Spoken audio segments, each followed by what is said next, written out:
All right. Hi, everyone. I'm Emily Belaine from Point Reyes Books. Thank you for tuning in tonight for Ken Layne and Rachel Monroe to discuss Desert Oracle. Before I turn it over to them, a few housekeeping things. Let me just let you know we have one upcoming event left this year, which is going to be on Monday at 7 p.m. And Elliot Weinberger, who's been called one of the world's greatest essayists by the New York Times, is going to be joining conversation with Pulitzer Prize winner Forrest Gander to celebrate the publication of Angels and Saints. And that'll be our last event of the year. We'll take a bit of a break for Christmas and then come back in January with more events. And we'd encourage you to subscribe to our podcast page so you don't miss anything that we have coming up. But tonight, Ken Layne is joining us from Joshua Tree to discuss Desert Oracle Volume 1 with Rachel Monroe. If you haven't bought the book yet, there's the green Buy Desert Oracle button at the bottom where you can click and get the book. They're going to read and chat for a little bit, and then we'll open it up to your audience questions. So if you have a question, you can just enter it in the Ask a Question box at the bottom, or feel free also to kind of say something in the chat along the right. And we'll get to that probably in half an hour to 40 minutes. So if you have a question, be sure to put it there and we'll get to you. But before I turn it over to them, let me tell you a little more about Ken and Rachel. Rachel Monroe is a writer and volunteer firefighter living in Marfa, Texas. Her work has appeared in the Best American Travel Writing 2018, The New Yorker, The Atlantic, The New York Times Magazine, and elsewhere. Her latest book is Savage Appetites, True Stories of Women, Crime, and Obsession. Ken Layne is a professional high-speed typist, a broadcaster, and the editor-publisher of Desert Oracle, the pocket-sized quarterly field guide to the strange and intriguing American deserts, which we'll be talking about tonight. So please welcome Ken and Rachel. Thank you so much. Hi, Rachel. Hi, how's it going? It's going all right. I mean, considering everything. I think the last time we talked was on the radio show, huh? Yeah, we were talking about spooky things, I think. Probably. Odds are. Probably. We usually do. I don't remember, but we were there's one where we talked about your haunted cabins. I think it was that. Maybe that was the last one. Yeah. How are your cabins? Still haunted. Good. As spooky as ever. So you're going to read for us now? Is that? I'm going to read something. Thank you, everybody, for coming, especially Harold, who I apparently accused of not existing. I'm sorry, Harold. I didn't see anybody in the chat room at that point. This is a book. This is called Desert Oracle, and it's I've just seen these for the first time. They're real books, like a hotel Bible. This is a little thing about ravens. On an evening walk through Onaga Valley a week or so back, I saw this pair of ravens. The same ravens I've seen for years and years in this one particular place. They've raised several rounds of children who then grow up and move away, and they still come to visit and argue every now and then. But day to day, it's just this pair in their place. You'll see them on a Joshua tree at sunrise, talking it over, watching the yellow ball of fire rising over the boulders. You'll see them in the afternoons, buzzing the coyotes or buzzing my dog, or cackling at a mountain bicyclist racing by. But until this moment, I had never seen their home. They live in a small cave about 100 feet over the valley in a wall of rock, facing north, so it's shady and cooler during our long, long summer. And I got the feeling they were embarrassed that the human who so often walks these trails had finally spotted their secret lair. After all, anyone who regularly talks back to the ravens in some sad approximation of raven calls is not someone who should be able to spot their home, even after a decade or so of looking for it. But there it was, with all kinds of junk on the rock ledge, things they'd found, mostly sticks of some kind. a real desert homestead. They rushed inside, and I'm certain hoped I wouldn't remember where they were. And sure enough, now I can't quite spot the small shadow on the rock where the ravens have made their home. What do we know about ravens? More all the time, but they remain mysterious. In the wild, ravens can live for decades. Domesticated ravens have lived for 45 years. While a flock of crows is called a murder, some colorful terms for groups of ravens include an unkindness and a conspiracy. But you don't need to get clever about it. Just call them ravens. The raven is the largest and heaviest of all the corvids, and the bird we call the common raven is found all over the northern hemisphere. They'll eat about anything, and they don't mind working for it. Ravens use tools like humans.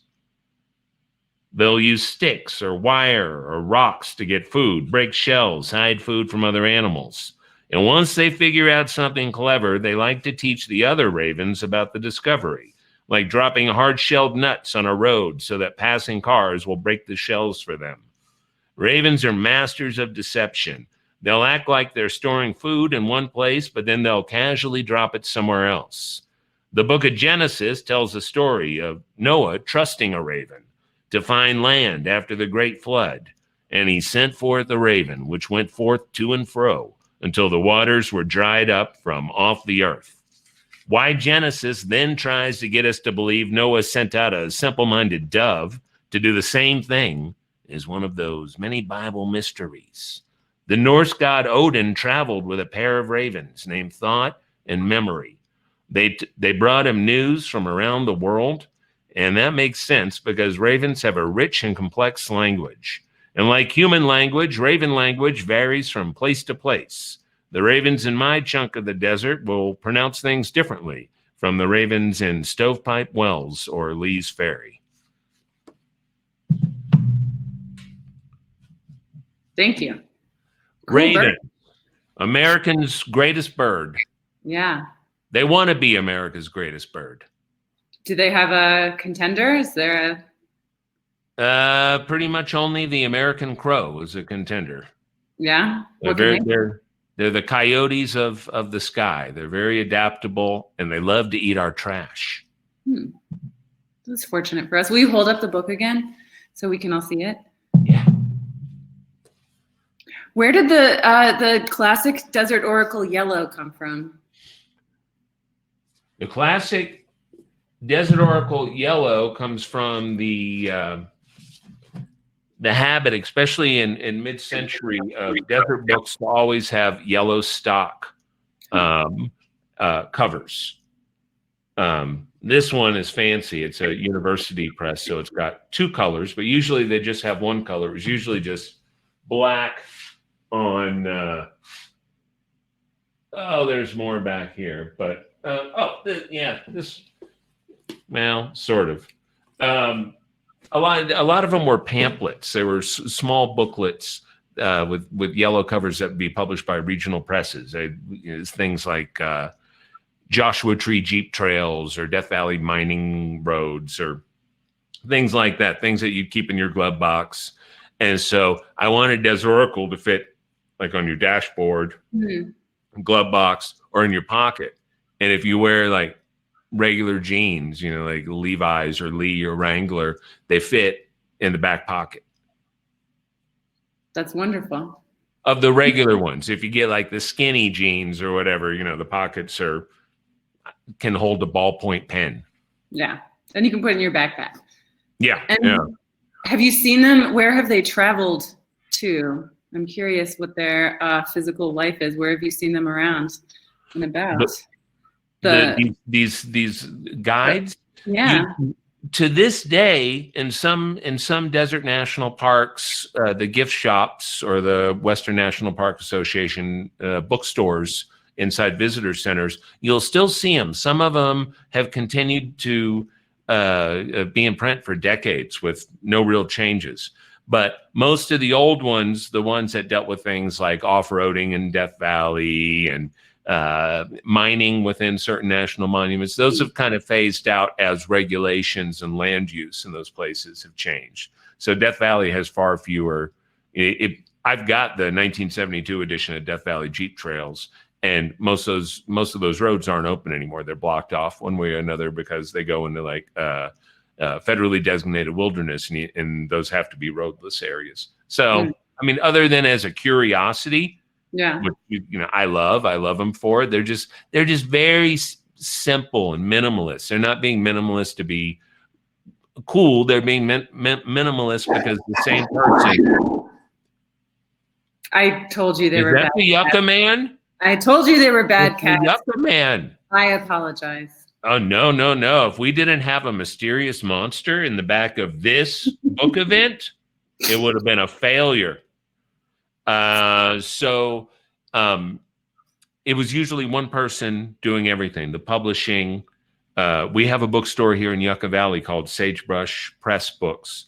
They no longer press books, but they've got a full black and white web press in the back, and they made their own books in the 70s and 80s, and now they don't do it. So, but it is kind of a tribute to that. It should feel like it came from the place and not came from somewhere else about the place.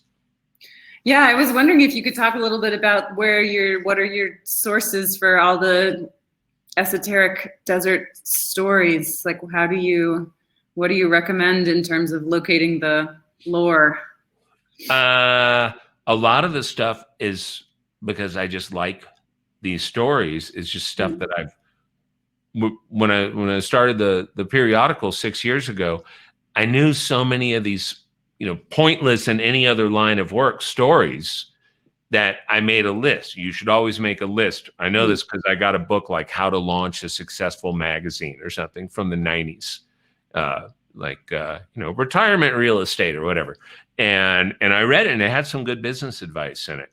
And one of the things it said to do was, so you don't stress out about editorial later, make a list of 100 stories that you'd like to see in the publication before you launch it. And I sat down and I was like, all right. And I'm still pulling things off that list. Not all of them were great ideas to flesh out in a story, but I've at least considered or looked into all of them. Some of them came from personal experience. Something weird happened, or I heard something weird from somebody, and then I look it up, and sure enough, there's a whole mythological background, whether it comes from Native American religion and folklore, or old stories from old ghost tales from the gold rush or whatever. Areas tend to have, like Marfa, where you are, areas tend to have their own boogeymen, their own things that happen again and again that are tied to the place, like your famous lights. Have you ever seen the lights? I have seen the lights. And it was those moments where I live in Marfa. We've got these famous spooky lights that have been seen since the 19th century. And I was just out there one day, and I was like, those lights are moving they're not celestial. They seem kind of terrestrial-ish. And they were moving in ways there's no explanation for it, unless there's some very new Border Patrol technology, which wouldn't put it past them out here. Which started in the 1800s? Exactly. So it's what you see with a lot of these things, and we tend to connect them. A great one is there's a petroglyph character called Periodical Man. Periodical Man looks like, I think I took a picture of him that's in this book. Looks like Bender from Futurama. And there are a couple of dozen of them up in the, you're not supposed to say exactly where petroglyphs are because people will literally go steal them. They use like explosive charges and break off the rock faces, and these collectors, like, Indiana Jones villains, pay all the money for them. I'm sure they're all like in some penthouse in Las Vegas, all these rock walls. But that's Periodical Man. Wow. And these are seen, there are a number of them in wilderness areas in the Periodical Valley, which is about hour and a half, 2 hours north of Las Vegas. And that valley winds up alongside of Groom Lake and Area 51. So people have been seeing weird things over Groom Lake since before flight existed. And these kind of classic entities, these supernatural entities thought to be, you know, God, spirits or whatever, that you'll see often equated with, you know, Hollywood aliens on Ancient Aliens or something. These are all around Area 51 and nowhere else on Earth. These particular like Bender robot little thing, and it's just odd. It's like places are weird.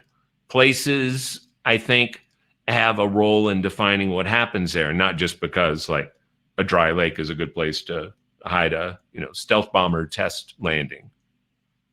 And is the desert a spookier environment than other environments, or is it just that things are more visible in the desert? I think all wilderness has the potential to be spooky as long as it's lightly peopled. For instance, you know, Point Reyes, my only time that I did not live in a desert in the last 20 years was a little less than 2 years in the Bay Area. And I went up to the Point Reyes National Seashore a lot because I really miss not being able to hike out the backyard like I always do here.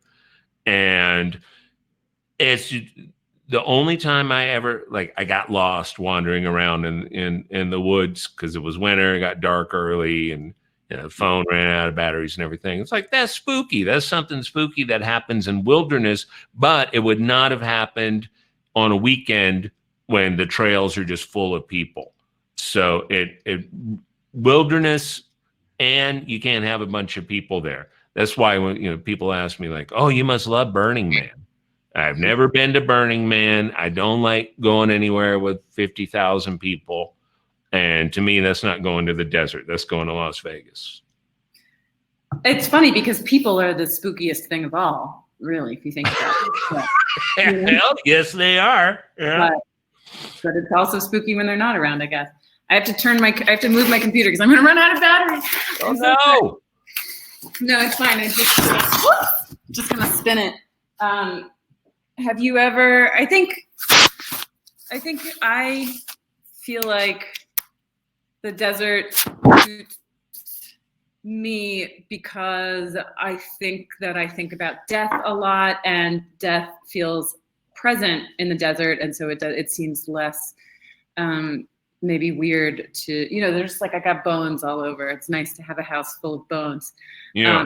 Like less weird here than in other places. Yeah. What if you were in I don't know, Roswell? Would, like, people think Roswell's weird because there's some thought, but Roswell's a very square military town. Like if you had a house full of bones, death, you know? Yeah. But that's kind of weird. Yeah, that's a good point. But I don't know. Have you ever thought that you were going to die in the desert? Have you ever had any near death? Yeah, a couple of times. Just doing something stupid. Like not, you know, jumping off a cliff or something, but I don't know where I'm going. I went anyway. I'm always unprepared, you know. Don't bring a bottle of water or something. I never do. It's just, I'm just used to, you know, I figure I'll drink the water before I take a walk, and then I don't have to carry water around because it's heavy. You know, it's like, what do you do? And there's something that always kind of, I don't know, is weird when you go out walking and you're just walking in a normal place with no elevation gains, no challenge. It's just a place where you walk. Anybody could walk. The kids, the elderly, you know, you don't have to be fit or anything. And you see some visitors who are here. And I mean, they're decked out like they're going to space. It's the most incredible thing. They've got special clothes for, you know, every part of their body that are specifically for like endurance hiking in the Sahara in July. And it's just like a mile loop with, there's even a bathroom at the end. You know, it's not it's not a challenge.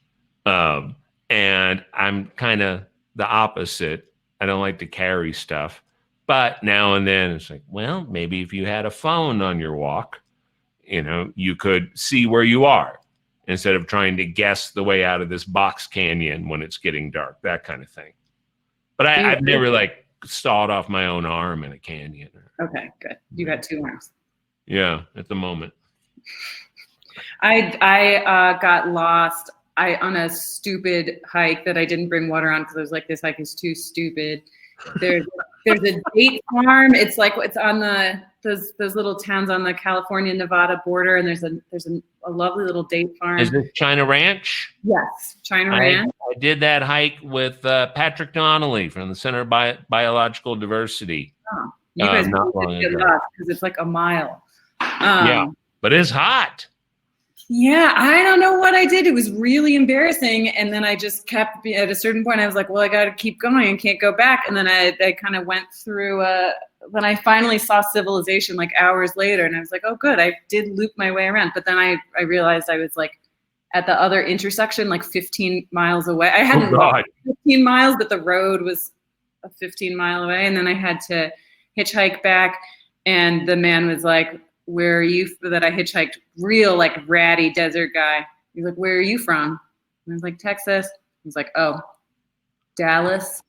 Which I deserved. Yeah, he deserved it, Dallas. Yeah, I guess so.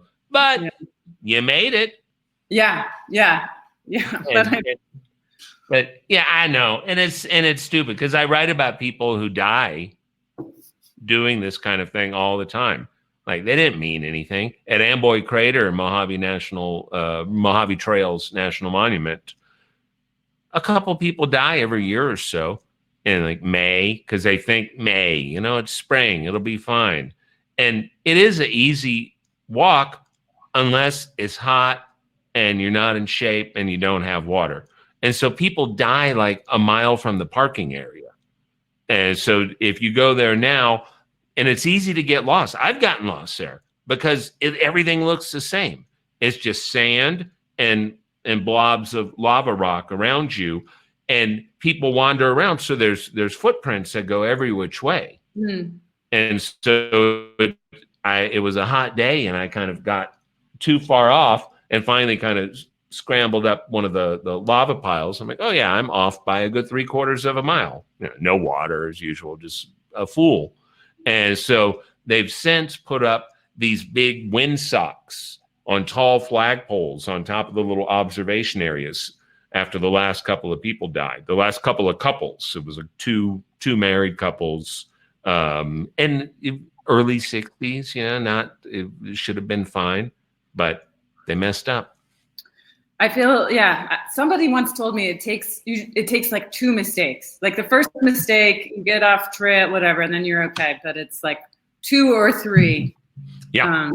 And then, do you have any favorite desert deaths? I mean, favorite is maybe not the word, but.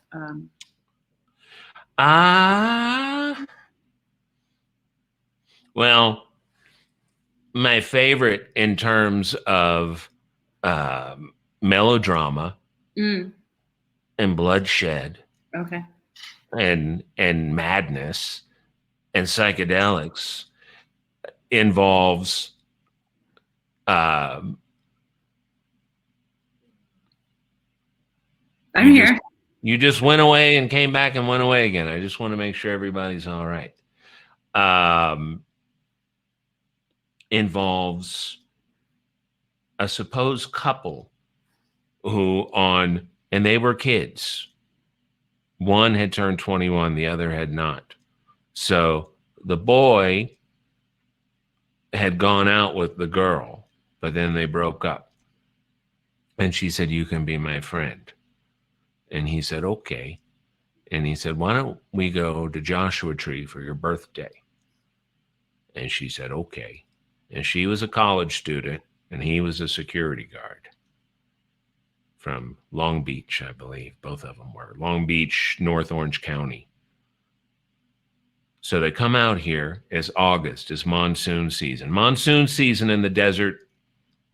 Sometimes you get rain and thunderstorms, but most of it's just oppressive heat and unusual humidity. And you might be fine with 100 degrees when it's 10% humidity. But when that goes up to 50, 60%, it's a totally different experience. You know, you start melting. So they went on a loop hike on the Boy Scout Trail. No, it wasn't the Boy Scout Trail. It's a shorter one, the Maze Loop. The Maze Loop, which is just inside the west entrance of Joshua Tree National Park. So you drive through the neighborhoods of South Joshua Tree. Monument Manor is the last one there. And the road kind of curves through. And then the first area where you can hike is the Maze Trail. And it's just a couple miles loop, but they never came back. And so the Airbnb host came to clear out the place, or the housekeepers came, and they said these people haven't checked out. All their stuff's here, there's the luggage and whatnot. And so then the owner came over, and then he called the sheriff or National Park Police. They found the car in the parking lot, the boy's dad's sedan, Lexus, and the kids were gone. And they were, fit, young, healthy people. And so search and rescue was out there for weeks and weeks and weeks. And it wasn't until October that they were found, and they were kind of skeletal at that point. I say psychedelics because they had mushrooms in their fridge of the Airbnb, and they had remnants of mushrooms with them. So she was probably a little wigged. She had a bullet in her head. He had a bullet in his head, and he was on top of her, and they were skeletal.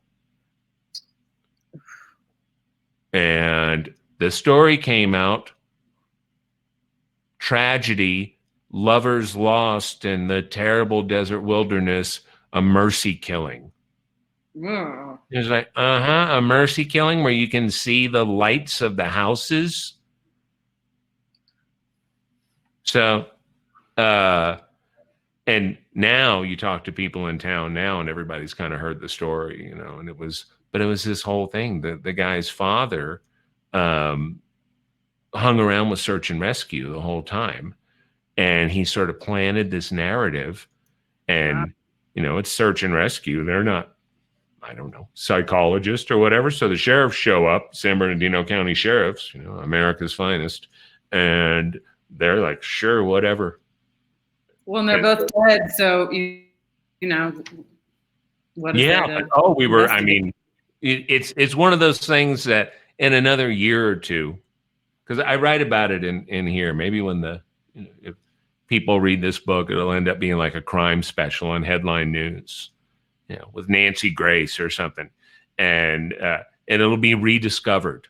But for now, People Magazine did the story. And they did it like, oh, sad, Romeo and Juliet. What? Wow. Yeah, it's a very Rachel Monroe story. Yeah, thank you. I appreciate that. And if you want to know what I'm talking about, there's a bunch of articles you can find online. But Rachel's book, Savage Appetites, right? Yes. What's the subtitle? I don't really like the subtitle. Oh, okay. No subtitle. There's no subtitle, but you can get it from your local bookseller like Point Reyes, or online if you use Bookshop, and your favorite thing is filled with this kind of stuff. So we had such a great story like this, and it just no. It's funny. Some of them hit and some of them fizzle. Yeah. Do you think there are too many people in Joshua Tree? I don't, because we can't really build housing. I don't want it to get more dense, and most of it's zoned to stay like variations of rural living, minimum acreage. You can't split it without special exceptions and exemptions, and it's pretty rural. The village itself could be a very walkable, fun little village, and there's been some infill development around there, which I think is good, because a lot of those places like burnt down decades ago and nobody rebuilt them because there wasn't a market for them. So it'd be nice if we took advantage of our one little walkable area and kind of filled in there and left everything else alone. And our local land trust, the Mojave Desert Land Trust, has done a tremendous job at getting these big parcels that separate Joshua Tree from Yucca Valley, which is more normal looking Southern California exurb. Although it has plenty of charm too. It's some of the best places to live around here are in Yucca Valley. But there's people often associate Yucca Valley with the strip of big boxes, big box stores and fast food and the usual honky-tonk crap, corporate garbage, Dollar General that you have anywhere in the Southwest. That's on the strip. But you get beyond that and it's pretty cool. But we lost a lot of population in the housing collapse. And we've actually lost population during kind of the Airbnb vacation rental boom because a lot of people have been priced out of their rentals and if they can't find a place in 29 Palms, which is a little cheaper because it's a little farther out, then they tend to leave the area altogether. So it's more of a thing where you see more people on weekends and more people in the high season. But summer, you see just how few people live here year round. Yeah, what's it like in the summer? Hell, miserable. I don't know. There's parts that are nice. It's nice to have the saloon to yourself, to locals, to your friends. People who live here year round socialize a lot during that time because the nights are very nice, even if the days are a bit much. And it's all right. If you get out for some of August, you tend to have a better attitude about the rest of the year, I found. Mm-hmm. So this year I did not. There's an anecdote that I liked in the book where you're talking about meeting some cowboys. This is not in California. I think it's in Nevada or something. And the cowboys are from New York City. Oh, yeah. This is in Elka. Yeah. And I was just wondering, it's a nice little anecdote about authenticity, which is something that people tie themselves into knots about. I don't know if that's a desert thing or a rural thing or just living somewhere where people have moved to. But yeah, I think it's an identity thing, and I think there are more useful ways to have identity than to not be, like, oh, that other town sucks or something. It's kind of simple-minded that way. One thing about the high desert that I think people struggle with, especially if they move here with good intentions and they want to like figure things out, is that we don't have this isn't like a rural area where people ranched and anything but just very sparse numbers in a couple of locations. There's no water here. There's no running water. So when you don't have running water, it really limits your development until you can get to this modern age.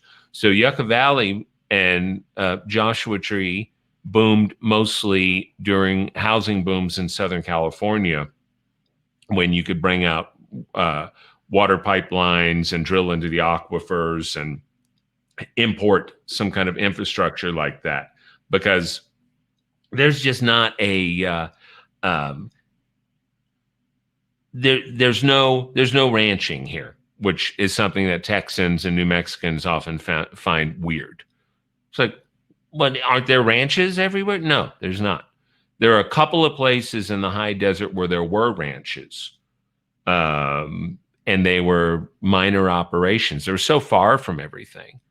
And most of the places that did have agriculture were in the wetter side of the western Mojave, where Victorville and Antelope Valley, Palmdale, Lancaster, Pear Blossom, those places are. They could have a little bit of agriculture, but those places all got turned into housing because it's closer to LA, even though they had dense Joshua tree forests and everything.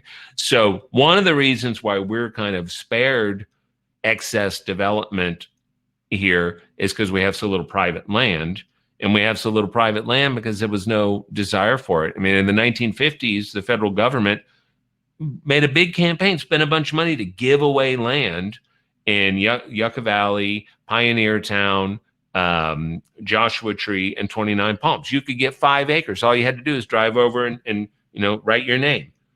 And then to get the deed and make it yours forever, all you had to do was put up a shack. Like something like one of your sheds was an 8x10 shed. Didn't need a bathroom, didn't need electricity. There was no electricity. There was no telephone. There was no TV service that reached up here. So it was really kind of out in the middle of nowhere. And you could do it for free. Of course, those places, once they've been made cute, then you can sell them for $300,000, $400,000 and rent them out for $200 a night. So we're not going to have, I don't think, an excess of people in Joshua Tree, but we're just starting to learn how to make that happen, because Joshua Tree in particular it's unincorporated. So there's no town level control. So it has to be through county-wide stuff. And the county mostly ignored this place until they started sniffing some money from the Airbnbs a couple of years ago. Otherwise it's like, we don't go up there. I'm going to ask you one more question, but in the meantime, other people should type their questions into that little box so we can do those questions after I ask you this question, which is just, have you seen anything, have you encountered anything recently that you have not been able to explain? I have, and it feels kind of suspect, because of course people were going to ask that, people who know me and who know Desert Oracle.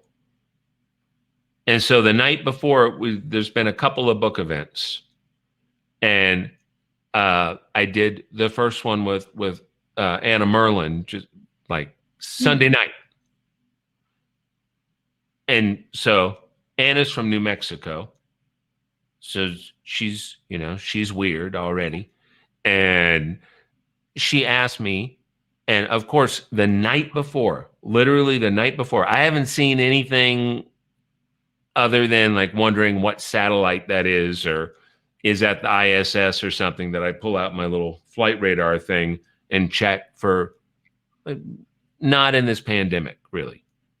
And I'm outside at night a lot. I walk at night in the summer, and I try to go out on clear nights because we have meteor storms all the time. And I've been trying to see those Starlink things that Elon Musk is ruining the sky with. There's going to be thousands more of them to see soon. Oh, it's incredible. So I go outside and I see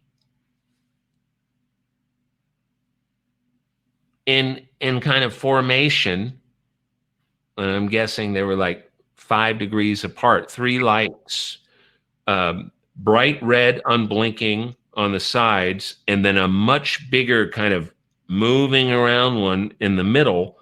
And they were very, very low. They were over South Joshua Tree, area called Joshua Springs, Sky Harbor area.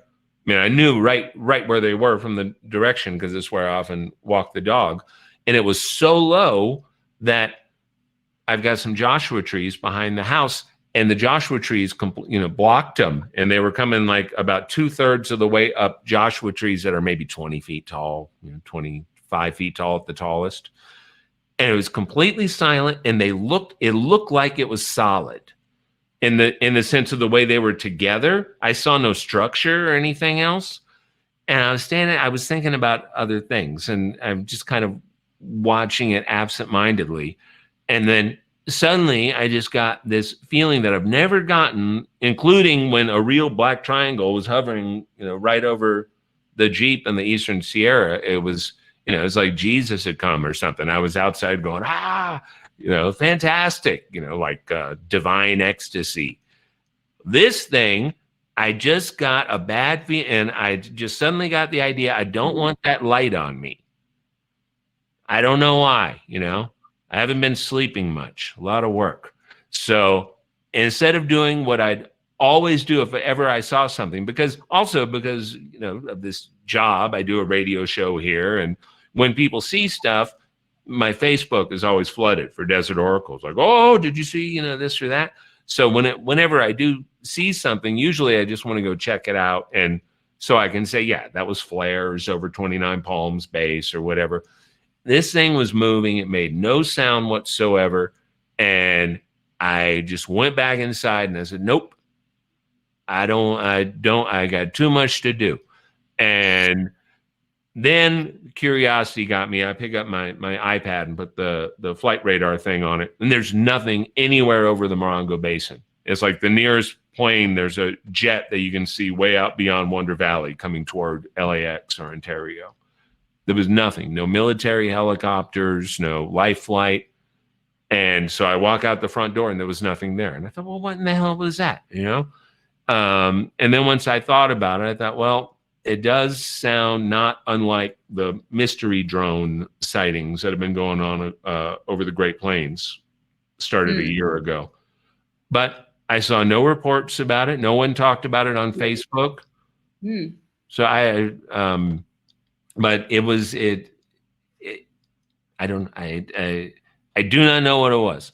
It was, I know it felt weird, and I knew exactly where it was, and it was over a suburban area in South Yucca Valley down Joshua Lane, and it would have been like right over the rooftops. So it was weird. That's a good answer to that question. Let's see what questions we have here. Brian wants to know what you think about the COVID lockdown closing almost all of the national parks except Joshua Tree and one in Humboldt. I think that's insane. We all know that outdoor activity with a face mask, if you're around people, is the safest way we can get out and not lose our minds. And I find it absurd. I wonder who runs the National Park Service. It's David Bernard, who is an absolute criminal. Really? Oil lobbyist criminal. He was the henchman, the quiet henchman behind Ryan Zinke. Absolute villain. I mean, this guy has been behind every American Enterprise Institute attempt to frack in national parks and everything else. Just the worst guy. And that's who made those decisions during the government shutdowns that we had, I think, 2 of in the last couple of years. And it's just immensely irresponsible to tell people they can't go outside in open air and do anything. Like LA just backtracked on closing playgrounds. They left hair salons open, but they closed playgrounds. And kids can't go to school in LA. They're all at home, with their parents about to strangle them. So there was such outrage that they went back on that. Now it's legal to go to the playgrounds again. What they realize is that this time, because people have had it, there's only so much people can take. They're going to have a jailbreak, and that they were just going to the playgrounds anyway. And the cops, who of course hate the whole idea of it, they think it's all a hoax anyway, they just came right out and said, we're not going to enforce any of this. So, I mean, I was in the national park today. I did not know about closures outside of Joshua Tree, and I can only hope that they're completely ignored. Have there been traffic jams and stuff there? I know out here at Big Bend, they're having this month was just the most they've ever had ever. Right. Spring break is really crazy, but now it's just enormous traffic jams. We don't have that. We don't have the private. We don't have the public land, so you have to. People are going to the only place they can think of where they can go on outside and not get shot potentially. Yeah, and you have to drive 5 hours from Austin to get there? Probably more. I don't know. Yeah. I mean, but because there aren't public lands where all the population is. Here we have, if you look at a map of public lands, You see, Nevada is almost all public lands. Eastern California and the Sierra is almost entirely public lands. We have counties that have almost no private land, like Mono County has 2-3% private land. Inyo County has a little bit more than that. And so we're used to it. We also tend to lack much in the way of city parks. So our public lands on the edge, on the urban wildland interface, have to sort of take all that. So like anywhere closest to the cities, it's the busiest. Go an hour more, or go where there's not a parking lot and there's a lot less people. I mean, wilderness can hold a lot of people. It's the vehicles that are the hard part. And Big Bend, like Joshua Tree, doesn't have a sort of public transportation system to bring people in like Yosemite does now, or Grand Canyon. We have a good question here from Daly. It says, what's the relationship like for you between the desire to celebrate and love these places and then wanting to protect them from being overrun or cheapened? Oh, that's good. Is that Daly Farr? Yeah, I think it is. Hi, Daly. Made that up. I say that because she had tweeted out about this event. I think conservation is always generally good. I see too much kind of bird watcher elitism about our public lands. If you're not doing something that's against the rules that ruins the enjoyment of other people, like shooting guns into the parking lot or taking quads onto the hiking trail or something, we need, everybody should use public lands. A lot of people are using public lands now for the first time because they can't do anything else and they're going batty. And we need to make those people conservationists. People already support national parks. I think the figure that comes out whenever the funding of national parks is at 90% of Americans surveyed. So 90% of Americans don't even agree that water is necessary or whatever. So to get 90% on anything is huge. It's, people love them. People love national parks. Most people appreciate them. And the crisis is always, we don't fund the national parks. For instance, during this administration, there's been a hiring freeze in MPS. 4 years, park usage is growing, and there's been a hiring freeze out of spite. That's David Bernard's work. A Green New Deal would put in public transportation that would sustainably and quietly transport as many people as want to go into public lands, and we'd always be expanding national parks and national forests. And we're seeing some of that now, like some of the Sierra national forests have converted completely to recreation. There's not forestry done in there anymore. That's revolutionary, Inyo National Forest, I think, is going to be the first national forest to be completely recreational. And we need to keep doing that, because forests, for especially in the south part of the country where the trees grow slow because it doesn't rain enough and there's not enough snow, those function best as carbon sinks and to clean the water going into the cities. You don't need to log or anything. And then you got species, you got wildlife corridors. And when you go on trails, where's everybody? They're all in like 3 places in a national park that could be like as big as a whole state on the eastern seaboard. So it's rarely hard to find a quiet place. Like if you're in Big Bend, of course, if it's hot, where everybody wants to go get in the water. So that's going to be crowded. But if you want to, hike or backcountry camp or something, you can easily get away from people. So that's, I feel like a creep whenever I say something like we should have less people doing things that are great to do. We don't lack for land. we lack for budget to make those places more open and friendly to visitors, in large numbers.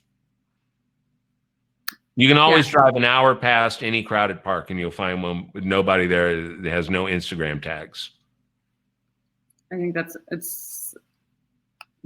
a very good point. We have a question here from Harold, who said that he first saw Desert Oracle a few years back when he was at the Integratron. Can you speak on that structure and offer notes of interest on the area and Mr. Van Tassel? Sure. George Van Tassel was one of these interesting American characters who had seemingly a career and was pretty good at it. He was a flight test engineer for Hughes Aircraft in SoCal in the LA aerospace industry.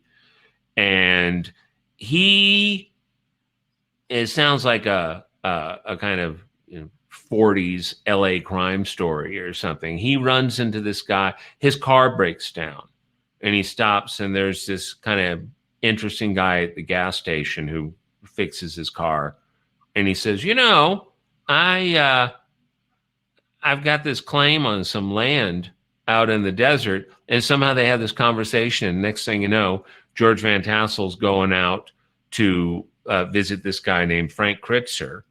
And Frank Kritzer, some stories say he's a German immigrant and people were suspicious of him during the war years. He wasn't. He was like second, third generation American, had nothing to do with any of that. Regular, American, German in Los Angeles. Long Beach is full of them. Long Beach used to have the largest gathering of Germans, outside of Germany. There was an all German picnic because there were so many, people who were like second, third generation Germans. Anyway, Frank Kritzer cut a lot of the roads up in Landers in that area when people were, getting land from the government and splitting it up and starting to build some cabins and stuff. And he ended up getting into a gunfight or something with the sheriffs, and he had a bunch of dynamite because he was a miner, and he had made this kind of house under this local monument, this local natural monument called Giant Rock, very creatively named. It's a large rock. It's 7 stories tall. It's a big rock. So it's a big boulder, and he had a bunch of dynamite that he used for seeding, like boxes of dynamite, like a Roadrunner and Coyote cartoon or something. And they ran in there and he blew up. And so George Van Tassel thought, well, now that my friend blew up, I'm going to move into his underground rock house. And so he did. And no one asked any questions, apparently. And he cut a runway, and he was a private pilot. And he started inviting his pilot buddies, including apparently Howard Hughes, to land small planes there. And his wife started a cafe, which was well known for its pies, desserts, cherry pie. And everybody liked Mrs. Van Tassel's, famous desert pie. And he started communing with some sort of spirits that he thought were that the spirits told him that they were from Venus mostly. I think there might have been some other planets involved. And he did what anybody in California would do, which is immediately start like a cult of personality. And he started getting 5,000, 10,000, 12,000 people was apparently the peak, out to Giant Rock to these UFO conventions where people would get up on these wooden platforms and speak into loud, microphones with loudspeakers about their UFO experiences, their contactee experiences. George Adamski was part of this era. Frank Scully was the Variety newspaper, entertainment newspaper journalist who wrote They Knew Too Much About Flying Saucers, books about these different flying saucer things. Graham Parsons and Michelle Phillips are photographed at one of the last Giant Rock UFO meetups, working on a kind of wacky sci-fi movie that never came out, where the Flying Burrito Brothers played these spacemen in these white jumpsuits. Memorialized on the cover of the second Flying Burrito Brothers album, Burrito Deluxe. They're all wearing those costumes. They're space jumpsuits. Anyway, Van Tassel lived a long time. He started a Church of Universal Wisdom and published newsletters. And he built something called the Integratron, which he said he got kind of the code for how to build it from his spirit friends. And he made various claims as to what it did over the years. But it's a really pretty building. It's unique. It's this sort of dome. All the wood is joined together because he didn't want to use nails or rivets or staples or anything because that would mess with the vibe. And the idea was something would sort of spin around it and it would be healing in some way. So it was kind of like what's his name? William Reich, Oregon box. Mm-hmm. And in the case of the Oregon box, when he died, the FBI raided the place and took all his stuff and burnt all his papers. The same thing happened to Van Tassel, but nobody really knows who took the papers. Have you ever gotten a sound bath? I have been there for a sound bath. I visited some years ago when they were kind of just starting that thing, the sisters from New York who bought the Integratron and fixed it up. And I don't know, I was over there for something, and Nancy Carl, one of the owners, said, well, come on up and do, for a minute. And I said, I got to do this or that. She said, just come up and do it for a minute. So, which was great because now, you'd have to get reservations and wait in line for 2 days to do it. So I went up and on my back, and there's a bunch of people from Echo Park around me, vibing. And it's a nice, it's a nice thing. And they play these glass bowls, very eerie. And it's and you're looking up at all the wood and plaster of the dome. So it's certainly worth it to do it. I mean, it's something to do. Maybe this will be our last question, and it's from Paul. He says rad work, man. And he also asks if you can recommend other writers who are helping collect and tell stories of places like you are for the Mojave Desert. So I guess that could be people, Mojave folks. Yeah. I'm intentionally trying to start a revival of this stuff. Kind of a revival of something that never quite existed before. But, we used to have strong regional magazines in places. And there still are some. Texas Monthly is the famous case you always hear. It's like great journalists come out of there and great editors and everything. But everybody had them. Like, we had Sunset, which has just become picked over by vulture capitalists. Comes out sometimes. Some guy in Beverly Hills owned it for a while. Wasn't paying his writers. The usual. Isn't there one in the Northeast called like Yankee Doodle or something? Yankee, I think it's called. But there were these magazines, and in the old days, Southern Living, I think there's one, it's called that. And they were really focused on what I would now call kind of bioregional culture. Bioregional culture is the climate, the wildlife, the food, the human history, the natural history, the indigenous history, the good and bad stuff, but especially the uncanny, the spooky stuff, the local traditions, the local legends, the local holidays. And I want a bunch of those things to come up because it'd be great. Like everywhere you went, there was something like Desert Oracle, locally published, weird according to its own. So just the other day, a writer contacted me and said, I want to do something like this in Florida. And he had a cover mock-up and everything. And Florida is so rich with the weird. I mean, you could just go for decades with that. You'll